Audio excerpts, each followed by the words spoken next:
What's up, guys?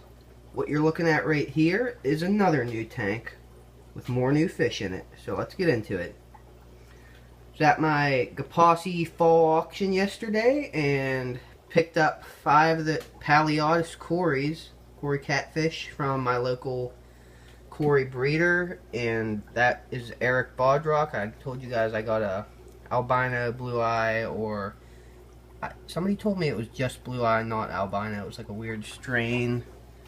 Pleco from him a few weeks ago as well, because he is an awesome catfish breeder and Corys are his specialty.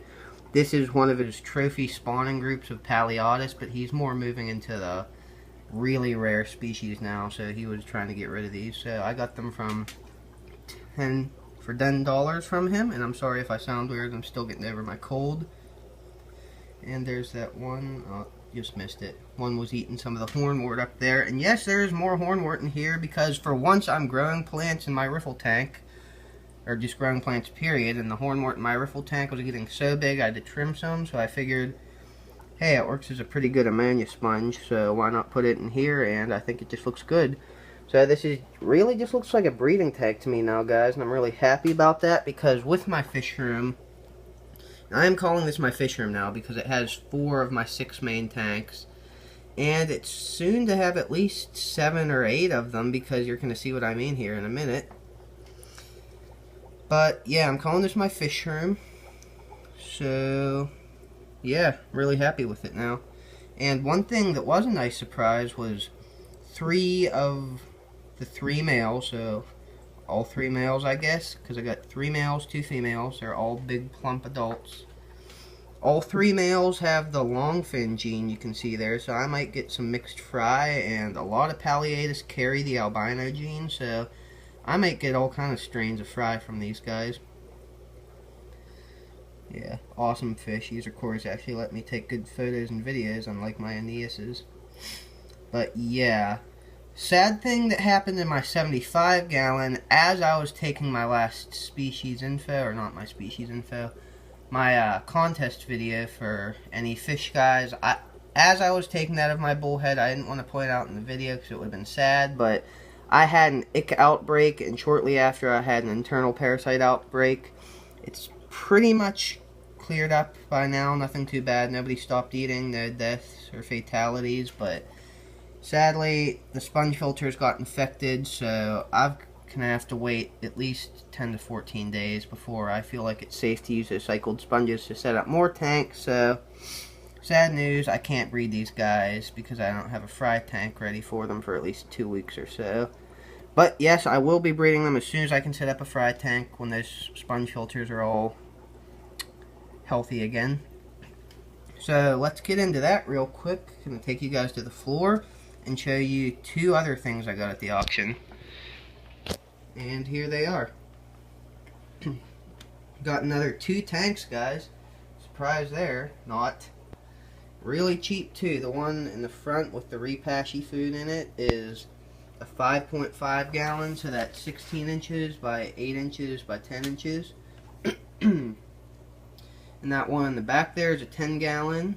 So 20 inches by 10 inches by 12 inches. These are my 2 smallest tanks I've ever got, so it's going to be a bit more of a challenge keeping the water quality up, but I'm not putting anything big or messy in them, so I think it'll be fine.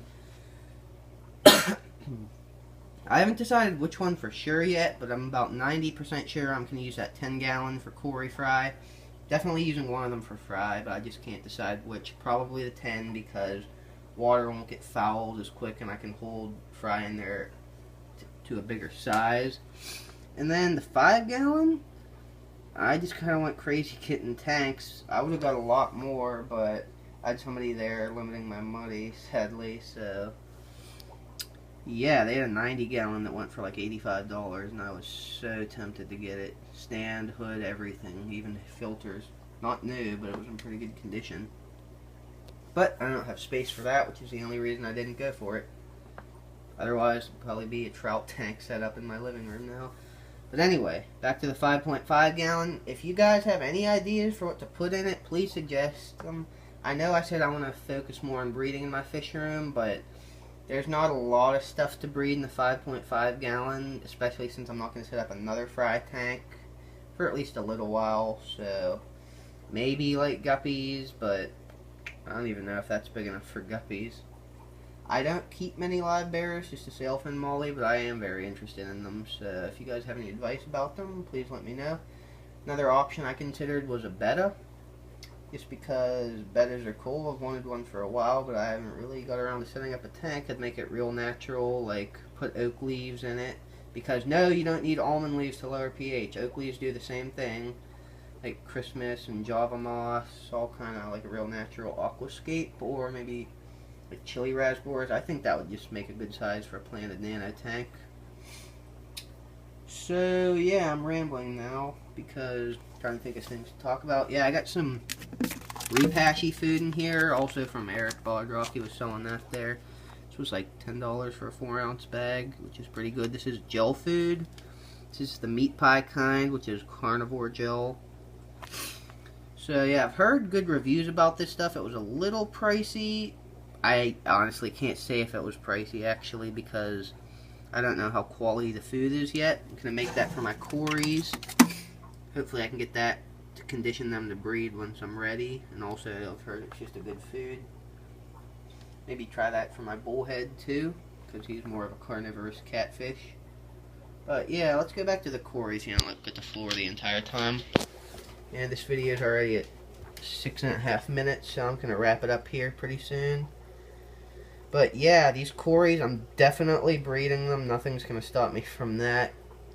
I'm probably going to try to keep it natural and breed, do a like 50-60% water change of ice cold water to replace it a day before a storm, and then hopefully when they're gulping air they'll sense that barometric pressure drop and that'll trigger them to spawn. Probably don't need to be that specific because Paleatus are really easy to breed. Well, not really easy, you have to try more than like convict cichlids, but they're some of the easiest Corys to breed next to Aeneas. So yeah, maybe I'll get all kind of strains of fries. I'm considering shipping to you guys if you're interested in them. Depends on where you live, because I don't want to say I'm going to ship anywhere in the continental USA, because I am not shipping to Washington, Oregon, California, places out west. But if you're like in the PA, Ohio, even like Illinois, Indiana, Michigan, Virginia, Maryland, maybe even North Carolina as far as southwise, I could probably ship these guys to you if you want some fry, because Paleatus are awesome.